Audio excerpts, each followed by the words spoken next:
যখন আমি মাঘ মাসের কনকনে শীতে রাত থাকতে উঠে গলা সাধতে বসতাম, তখন আমার বন্ধুরা প্রায় সকলেই ঘুমিয়ে ঘুমিয়ে ভোরের স্বপ্ন দেখত, যা নাকি সত্যি হয়ে ওঠে।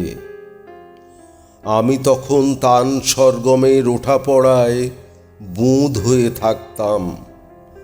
তখন স্বপ্ন টপ্ন দেখা হতো না।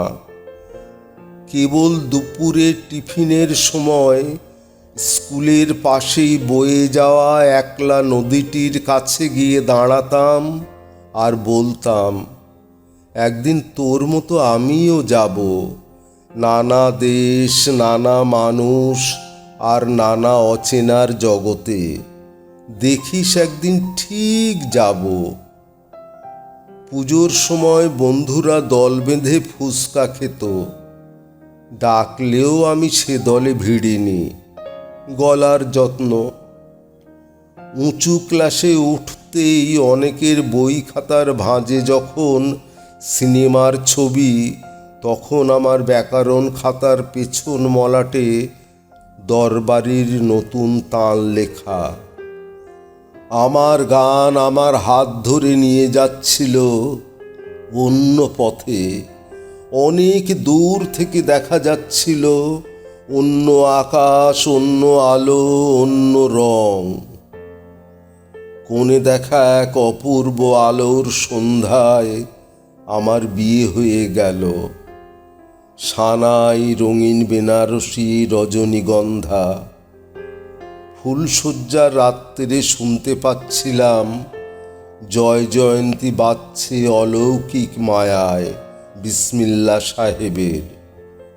ভারী ইচ্ছে করছিল পাশে শুয়ে থাকা অজানা মানুষটার সঙ্গে বন্ধুত্ব করি, জিজ্ঞাসা করি, জানো এটা কি রাগ?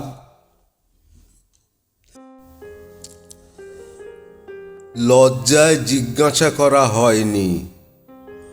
অনেক দিন পর যখন আমার গান আমার হাত ছেড়ে দিয়ে একা ফেলে চলে গেছে বহু দূরে, তখন মানুষটি বলেছিল একদিন, তুমি খুব ভালো গান গাইতে পারতে, গাও না কেন?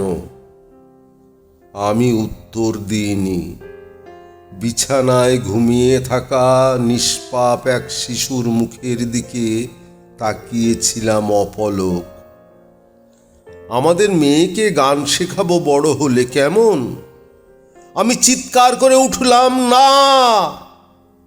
চিৎকারে ঘুম ভেঙে কাঁদতে লাগলো ছোট্ট মেয়ে।